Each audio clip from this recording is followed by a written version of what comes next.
Lawn dart stabbed through the skull of his 7-year-old daughter. Parents need to get rid of some of them immediately. Well, this particular doll began munching on 7-year-old Sarah Stevens' hair. Remember those beloved toys from your childhood? Innocent fun or potential dangers? What happened to them? From classic playthings to modern novelties, many once popular toys have been banned for safety reasons. Join us as we explore 20 toys from your childhood that are now banned. Lawn darts, also known as jarts, were a game from the mid-20th century where players threw weighted spikes into the air, aiming for a plastic circle on the ground. A 4-year-old North Dakota child was killed while playing in a sandbox next to the lawn dart game. Similar to horseshoes but with metal projectiles, they appeared harmless initially. However, their dangerous side soon became evident. Lawn darts actually have roots in ancient Greek and Roman war weapons called plumbata. They were weighted spikes thrown from a distance to hit soft targets. In the 50s, toy manufacturers thought these would make a fun family lawn game, but this turned out to be a mistake. In the following decades, injuries from lawn darts accumulated. Players suffered skull punctures, concussions, and eye injuries. In 1988, the United States Consumer Product Safety Commission banned lawn darts due to their severe danger. By that time, 3 children had died and many others had been injured. The ban was reaffirmed in 1997, with authorities urging people to destroy the game. As the dangers of lawn darts became painfully clear, prompting their ban after tragic injuries, what other seemingly innocent toys turned out to be unexpectedly perilous. Let's explore clackers and uncover their hidden risks. In the late 1960s, clackers, also called clankers or kerbangers, became a popular toy on playgrounds. They tested 17 makes in all shapes, colors, and sizes. But with so many of the balls disintegrating and flying about the room, this test turned out to be rather dangerous for the technicians. These toys had 2 solid acrylic balls, each about 2 inches in diameter, connected to a finger tab by a strong string. When played energetically, they made a loud clacking noise, which is how they got their name. However, the fun of clackers hid a dangerous truth. The constant collision of the balls often caused them to shatter unexpectedly. This led to serious injuries, with children ending up in hospitals with eye injuries, head bumps, broken teeth, and fractured wrists. Due to the increasing number of injuries, clackers were quickly taken off the market in the United States and Canada. The heavy, fast-moving acrylic balls posed a significant threat. The Food and Drug Administration issued a warning, highlighting injuries from the flying fragments and even fires caused by clear clacker balls magnifying sunlight. The Easy Bake Oven, a beloved toy that allowed children to bake small cakes using a light bulb, had a dangerous flaw in its early models. Firefighters are trying to remove a recalled Easy Bake Oven that is stuck on her hand. These ovens were designed to be front-loading, making it easy for children to reach inside.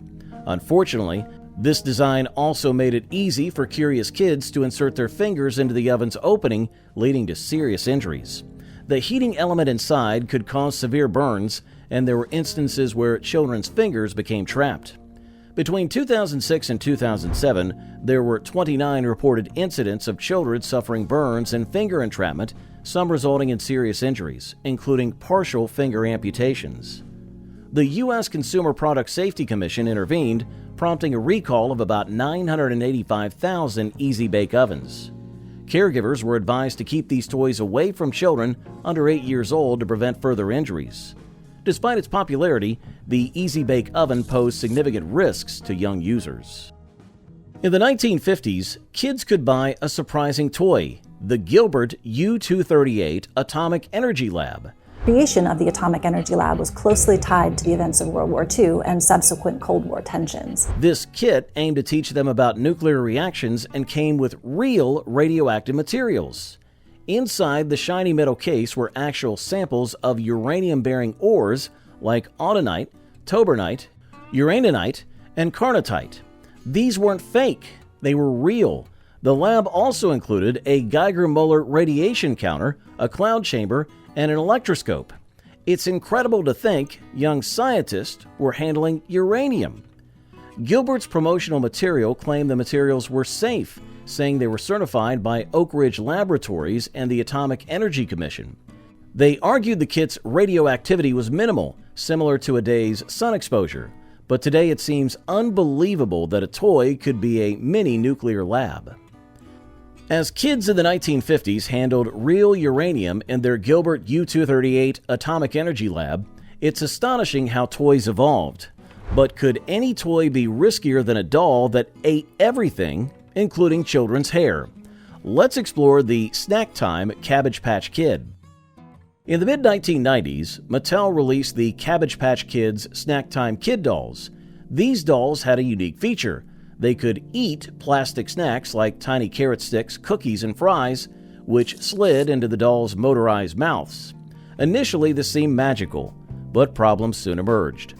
The doll's motors had no off switch and couldn't be reversed. Children were getting their hair and their fingers caught in the mouth of the Snack Time Cabbage Patch Kid doll. This design flaw posed a significant danger, especially to children with long hair. The dolls could easily grab and pull in strands of hair, and they didn't differentiate between plastic snacks and real hair. Fingers were also at risk of getting caught. By the end of 1996, more than 500,000 Snack Time Kid dolls had been sold. Reports of children's hair and fingers being trapped by the dolls started to come in, with the Consumer Product Safety Commission receiving 35 complaints. In response, Mattel promptly recalled the dolls, acknowledging that their hair snacking feature was not a safe or successful idea. The Johnny Reb Cannon was a popular toy that captured kids' imaginations in the 1960s. Made by Remco Industries, this plastic cannon stood out in their lineup of unique and sometimes risky toys. It fires by push-button remote control. What made the Johnny Reb Cannon different was its ability to fire plastic cannonballs with surprising force. Children could aim this 32-inch long cannon and shoot projectiles across the room, which made it quite thrilling but also potentially dangerous. Although there are no specific records of major injuries caused by the Johnny Reb Cannon, the possibility of accidents was high. Children could accidentally hit each other or damage items in the house while playing with this powerful toy. As safety concerns increased, the toy eventually faced restrictions and was removed from stores due to its potential for harm. Aquadots, also known as bindies, were colorful arts and crafts beads that stuck together when misted with water, allowing kids to create intricate designs that fused as they dried. He just started weaving like he was drunk or something, and he fell down. These beads seemed harmless and fun, but in 2007, a dangerous truth came to light. Some batches contained 1,4-butanediol instead of the intended non-toxic plasticizer. This chemical could metabolize into gamma-hydroxybutyric acid, also known as the date rape drug. Children who ingested these beads faced serious health risks. Reports surfaced of kids falling into comas after swallowing Aquadots. In Australia, a 10-year-old girl and 2-year-old boy became seriously ill, while in North America, 2 children lost consciousness. This led the United States Consumer Product Safety Commission to recall around 4.2 million Aquadots. Introduced by Mattel in 1964, the Thing Maker, also known as Creepy Crawlers, was similar to an Easy Bake Oven but with a unique twist. You can make all kinds of lovely things like these with Mattel's wonderful Thing Maker. Kids would squirt a liquid called Plastigoop into metal molds that looked like bugs. Then they placed these molds into the Thing Maker, which was a hot plate device. The Thing Maker heated the molds to a very high temperature of 390 degrees Fahrenheit. Under this intense heat, the Plastigoop would harden into semi-solid rubbery replicas of insects. Children excitedly pulled out rubber spiders, beetles, and centipedes from the molds, eager to see their creations. However, there was a significant risk involved. The metal molds and the hot heating element could cause burns if touched accidentally. Despite this danger, the Thing Maker became a nostalgic favorite. As children gleefully pulled out rubber insects from the Thing Maker, they cherished their creations despite the risks. But what about toys like the Disco Punch? How did its swift removal impact the era of fast-paced play? Let's explore. In the 1970s, the Disco Punch was a popular toy that captured the imagination of kids everywhere. It was a handheld device that launched plastic discs with impressive speed, resembling mini UFOs soaring through the air. However, this novelty came with risks, especially for unsuspecting eyes. The discs moved swiftly and unpredictably, posing a real danger to anyone in their path. The toy was like a blend of a frisbee and a ninja star, thrilling children with its fast-paced action. But for concerned parents and eye specialists, it was a cause for worry. Accidents were not uncommon, resulting in scratched corneas and tearful moments for young players. Ultimately, safety concerns prevailed. By the late 70s, the Disco Punch faced scrutiny after several incidents. Its swift removal from store shelves was a precautionary measure, highlighting the hazards of its high-speed discs. Magnetics used to be a popular construction toy, featuring magnetic rods and steel balls that could be connected to build various shapes and structures. Design and create hundreds of designs. Fantastic! Each set sold separately from Crazy Art. From simple designs to miniature versions of landmarks like the Eiffel Tower. It was a hit among kids for its creative potential. But magnetics had a hidden danger. The small magnets, although seemingly harmless, posed serious risks if swallowed. Once inside the body, these magnets could attract each other within the intestines, causing severe complications. This was what happened to Kenny Sweet Jr., a 20-month-old toddler who ingested magnetics, mistaking it for food.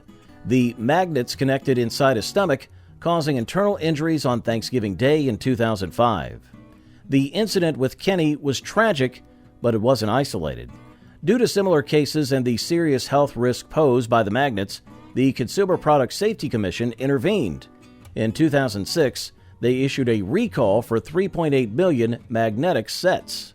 Several other children required surgery after ingesting the magnets, and tragically, one child did not survive. In the late 1970s, the Battlestar Galactica Colonial Viper became a beloved toy among young space enthusiasts. Colonial Viper's ready. Spaceport open. Reset catapult. Its futuristic design and promise of intergalactic adventures captivated many. However, an inherent danger came with its appeal: small red plastic missiles that could be launched from the toy. These tiny projectiles, just 1 to 1 by 4 inches in size, proved hazardous. Tragically, in 1978, a 4-year-old child accidentally swallowed one of these missiles, resulting in a fatal choking incident. In response to this tragedy, Mattel, the toy manufacturer, took swift action. They issued a voluntary recall of the Colonial Viper and other affected toys, aiming to prevent further accidents. Mattel launched a missile mail-in campaign, urging families to return the remaining missiles in exchange for a free Hot Wheels car. This initiative not only removed the dangerous missiles from circulation, but also compensated families for their participation. Furthermore, Mattel redesigned the Battlestar Galactica toys in 1979, ensuring that missiles could no longer be launched from the toys' bodies. They also implemented safety labels on inventory to highlight choking hazards. As we reflect on the safety improvements made to toys like the Battlestar Galactica Colonial Viper, we're left to consider: what other toy innovations faced similar safety challenges? Let's explore the intriguing story of the water yo-yos next. Water yo-yos were a unique take on the classic yo-yo toy popular in the 70s and 80s. Unlike traditional yo-yos, these toys contained water inside, adding a novel twist to playtime. Kids were fascinated by the idea of carrying a mini water balloon with them wherever they went, turning ordinary tricks into splashy fun. However, the innovation came with risks. The string of the water yo-yo posed a danger. It could accidentally wrap around a child's neck during play, potentially causing serious harm. Despite its popularity, several incidents highlighted the hazards associated with this toy. Some versions even contain chemicals along with water, raising concerns about leaks and safety. Due to safety concerns and a few near-miss accidents, the water yo-yo was eventually banned from the market. The decision was driven by the potential risk posed by the toy's design and contents. Super Elastic Bubble Plastic was a popular toy in the 70s that fascinated kids with its ability to create stretchy, durable bubbles out of a tube of gooey plastic. Using a tiny straw, you could squeeze out a small amount of liquid plastic and then inflate it into a bubble. It seemed like magic, bubbles you could shape and stack, providing hours of entertainment. Make your own Balloony Bubbles. Blow them up big and small. Once you start, it's fun for all. Despite its charm, super elastic bubble plastic posed serious health risks. The bubbles were made from polyvinyl acetate dissolved in acetone and reinforced with ethyl acetate, creating a toxic mix. The fumes emitted during play were harmful, especially when kids inadvertently inhaled them while blowing bubbles through the straw. Due to these dangers, children under 5 were advised against using it. Moreover, handling the substance was risky. Spills were common, and overinflating a bubble could lead it to bursting abruptly. Because of safety concerns, the toy was eventually discontinued. Canada went as far as banning it, and in 2016, a recall was issued to remove any remaining products from circulation, marking the end of super elastic bubble plastics era. The slip and slide is a classic summer activity that transformed backyards into makeshift water parks. Just unroll the Wham-O slip and slide. You glide on a thin film of water. It all began in 1960 when Robert Carrier's son Mike sparked the idea. Tired of belly flopping on a slippery concrete driveway, Carrier devised a safer alternative. He rolled out a 50-foot strip of Naugahyde, a vinyl-coated fabric, in his yard to create a slick surface. This ingenious setup caught the attention of Wham-O, the innovative toy company famous for the hula hoop and frisbee. Wham-O loved the concept and replaced the expensive Naugahyde with more affordable plastic, birthing the slip and slide. Kids eagerly sprinted to the top and slid down, propelled by a built-in lubricant, sometimes adding dish soap for extra speed. However, as adults and teens joined the fun, safety concerns emerged. Their greater weight and height led to sudden stops, causing neck injuries and, in severe cases, paralysis. In response, the U.S. Consumer Product Safety Commission issued a recall in 1993, highlighting these risks. Imagine sunny days, laughter, and the little ones enjoying colorful inflatable boats. These items allow you to always remain within reach and be able to engage your child. That was the scene with Aqua Leisure's inflatable baby boats, but there was a hidden danger. From 2002 to 2008, these seemingly harmless floaties had faulty leg straps that could tear. This flaw led to children unexpectedly falling into the water, risking drowning. In 2001, Aqua Leisure recalled 90,000 SunSmart inflatable baby boats due to 12 reports of torn seats, causing children to fall into the water. Fortunately, there were no injuries reported. Despite this, Aqua Leisure continued to produce different versions of the boats, which led to more complaints. Between 2003 and 2006, there were 17 incidents where seats either fell out, ripped, or failed, resulting in babies ending up submerged on 4 occasions before caregivers could intervene. Finally, in 2009, Aqua Leisure issued a massive recall of 4 million inflatable baby boats due to 31 reported cases of boat seat tearing. This incident underscored the lesson that even seemingly innocent fun can carry hidden risks. Buckyballs were once popular magnetic spheres that could be molded into various shapes, captivating both adults and children alike.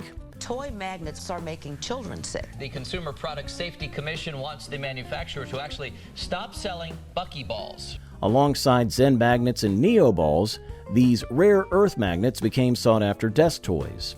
However, despite their innocent appeal, they posed a serious health risk, especially for kids. Swallowing a single Buckyball was generally harmless, but the danger escalated with multiple magnets. These tiny spheres were incredibly powerful, able to attract each other even when separated. Inside the body, they could cause serious damage. Imagine them pulling together inside the intestines, akin to the Death Star's trash compactor scene. Definitely not something you'd want to experience. Tragic incidents occurred, highlighting the risks. In 2012, a 3-year-old ingested 37 magnets, resulting in severe intestinal damage. Another case in Ontario saw a 6-year-old swallow 19 magnets, leading to bowel perforations. Due to these alarming injuries, the Consumer Product Safety Commission intervened, issuing recalls for the neodymium magnet toys. In 2014, Buckyballs were banned in the U.S. to prevent further harm. Despite the ban, an appeals court overturned it in 2016, citing insufficient evidence.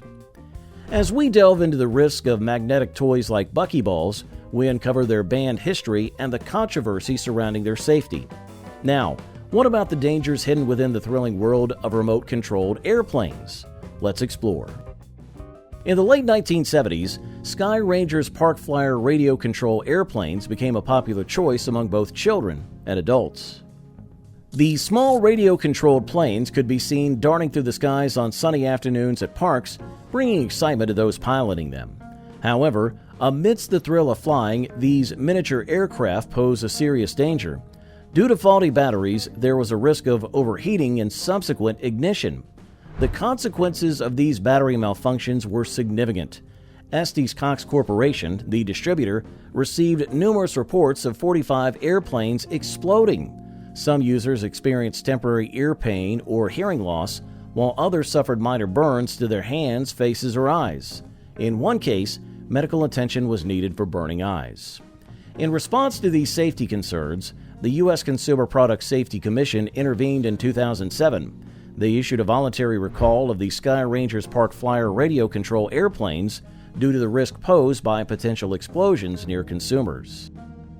In the 1980s, toy crossbows gained popularity as miniature replicas of their larger, more powerful counterparts. These toothpick crossbows have become a new favorite among Chinese children. Police are also cracking down on shops near schools selling the dangerous gadgets. Made of plastic with a metal track for launching small projectiles, these toys seemed harmless at first glance, but concealed serious risks.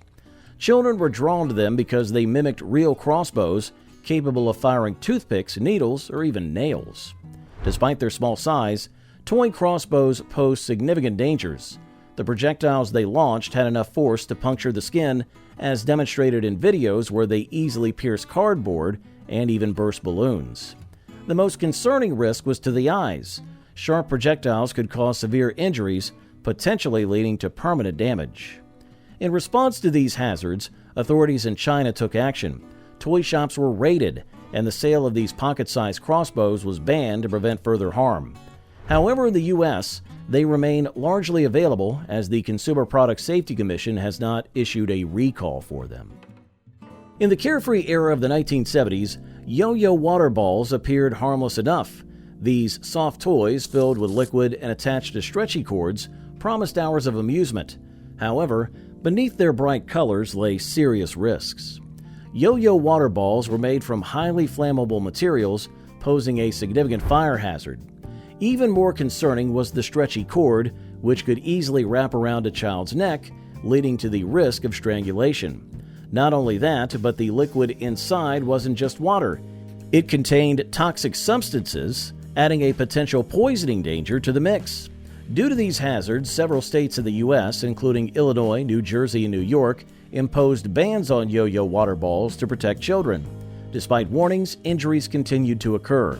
By December of 2007, the Consumer Product Safety Commission had received 409 reports of injuries related to these toys, with nearly 3/4 of them involving suffocation or strangulation incidents. In the 1970s, yo-yo water balls seemed harmless, but their hidden dangers led to bans. What about toys like Lego Fabuland figures? Let's explore their safety measures and why they were recalled. Lego Fabuland figures were beloved among children for their whimsical designs, featuring animal heads and charming outfits that sparked young imaginations. Set in the fictional Fabuland town, these characters led playful lives. Fire back, knock out Chi Sir Fangart, and get back the Chi. Yet safety concerns lurked beneath their cheerful facades. The primary issue lay in small parts that posed a significant risk of choking for young children. These tiny components could easily detach, presenting a hazard if swallowed. Recognizing the potential danger, LEGO took proactive measures to ensure children's safety. In response to these concerns, LEGO initiated a voluntary recall of certain Fabuland figures during the late 70s and early 80s. Although no specific incidents were reported, the company prioritized prevention by removing the affected figures from circulation. This action aimed to eliminate any risk associated with the small detachable parts.